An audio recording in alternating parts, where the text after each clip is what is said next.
Paul Onwuanibe is a prominent figure in the Nigerian business landscape.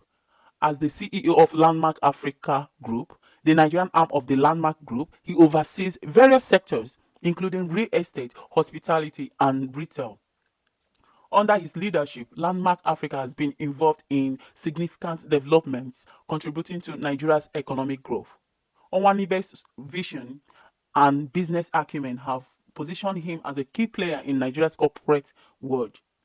The Landmark ecosystem accommodates over 80 businesses and annually hosts approximately 3 million visitors, including tourists and members of the diaspora, employing directly 4,000 Nigerians and indirectly supporting 12,000 jobs. Landmark is a significant contributor to the local economy.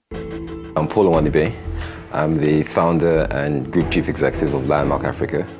I'm a father of two and a happily married man. I was born in London, England. I grew up in London. I went to primary school in London. My father, being very Nigeria-centric, decided to send me to boarding school in Nigeria.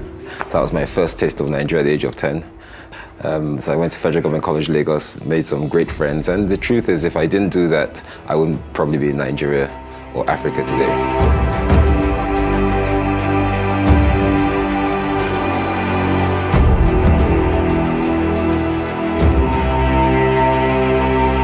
My mom tells me I wanted to be a dustbin driver. I just liked the way they dressed and drove around, and I liked how brave they were, walking into people's houses, throwing bags in the back of trucks. So, I liked that, and I said I wanted to do that, right? But I liked buildings, and I was an artist. I had some talent in drawing, but I drew buildings. So when it came to taking my JAM, I had to take my JAM myself, did it behind my parents' backs because they wanted me to school in the UK after that.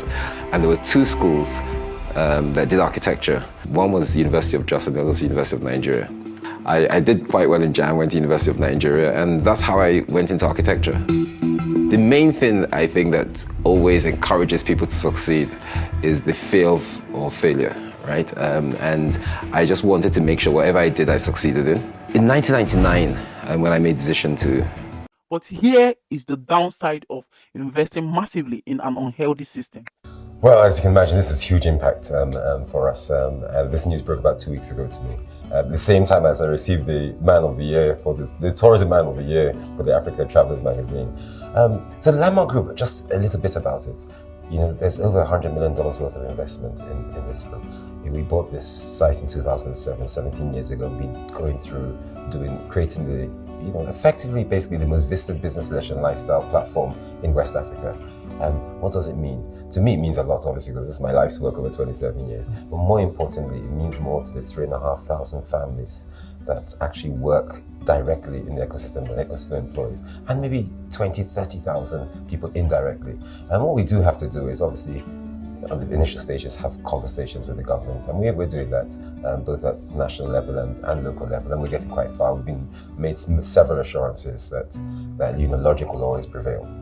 So we expect to see some changes, but in the future, obviously this was a this was a curveball really that was thrown at us. So in the future, there are many things we've learned. My mom used to tell me, put all your eggs in one basket, but watch that basket carefully, right? And that's what we did. So in the future, we're going to spread our risk a little bit, but more importantly, we're going to begin to sort of create a little bit more within our ecosystem that produces a lot more diversity. And lastly, we're going to engage better with all the stakeholders, local, national, and regional government stakeholders. Onwuanibe revealed that he acquired the land in 2007, predating the plans for the coastal highway. However, he has been reportedly given a mere 7 days to evacuate the multi-billion-dollar beach resort. The Landmark Beach Resort is not only a significant economic contributor, but also a social hub for the community. It serves as a gathering place for the locals, provides recreational opportunities, and fosters a sense of community pride. Its closure would deprive the community of a valuable resource. The resort attracts tourists from both within Nigeria and abroad, contributing to the growth of the local tourism industry and enhancing Nigeria's reputation as a desirable destination. Shutting down such a renowned establishment could have negative repercussions on the country's tourism sector and overall image. In a working system, they will find a possibility of doing things without hurting anyone. Government decisions should be guided by long-term planning considerations that balance infrastructure development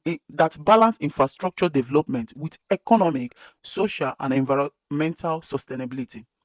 Rushed or short-sighted actions may lead to unintended consequences and undermine the overall development goals of the region. This is an open eye to future investors. Tread carefully.